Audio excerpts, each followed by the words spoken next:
Thank you, Jeff. This is a story about how state policy affected my classroom practice, how classroom practice and state policy can influence federal policy, how local policy affected my research, and how I hope my research will affect state and local policy. Almost 30 years ago, my first year teaching, I had an opportunity to visit a school in the Central Valley as part of the California High Schools Network. Now, this was an enormous school, 3,000 students on 2 different campuses, which were separated by about a mile, but they made their campus feel smaller by implementing what they called career academies.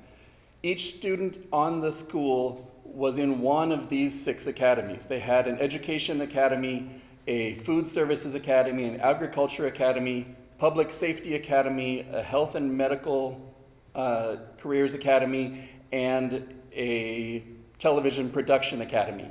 And I thought, this is genius. I observed these students feeling like what they were doing in class really mattered for their career field. Generally, academies integrate core academics and career technical education, which provides every student with both rigor and relevance. About 5 years later, contractors at Vandenberg Air Force Base and retired military personnel came to us suggesting that we start an aerospace program at the high school. They were looking for a high school program that would feed into community college and university programs to support the local job market. This turned into what we called the STARS Academy, Space, Technology, and Robotic Systems. And we applied the same integrated model of core academics and career technical education, math, science, and language arts on the academic side, drafting, design, electronics, robotics, and manufacturing on the technical side. And we discovered that there's more to an academy than just the integration. Each year, we provided relevant field trips to all students in the academy. We established a mentoring program so that high school students could learn from adults in the career field. Students had opportunities for job shadowing and internships, and this added a third dimension to the rigor and relevance, and that is relationships between students at different grade levels and relationships between students and adults. The program was funded under the California Partnership Academies, which is a 3-way agreement between the Department of Education, local school districts, and business and community partners.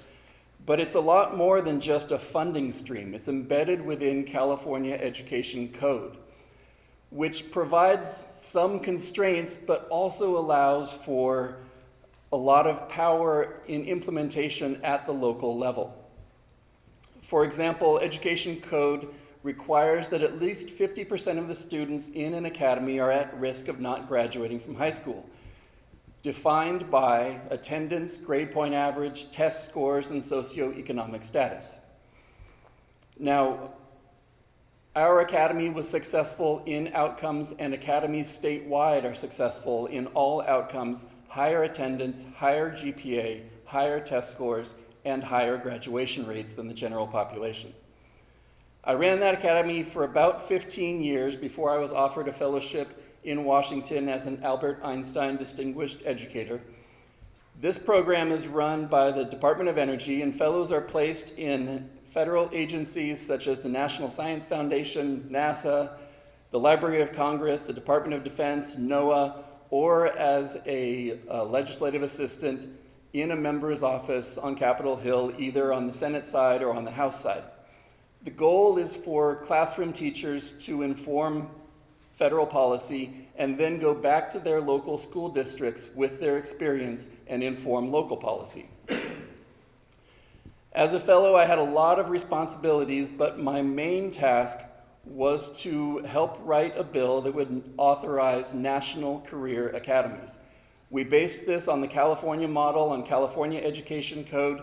We expanded the definition of at-risk students to include multilingual learners, pregnant and parenting students, foster youth, and homeless youth. The bill has not been voted on yet. There are still a lot of conversations ongoing between member offices, with the committees, with caucuses, and with national organizations. So what about my research? Well, a lot of my research is actually influenced by my daughter. My daughter is in 9th grade now. She's been in a dual language immersion program since she was in kindergarten.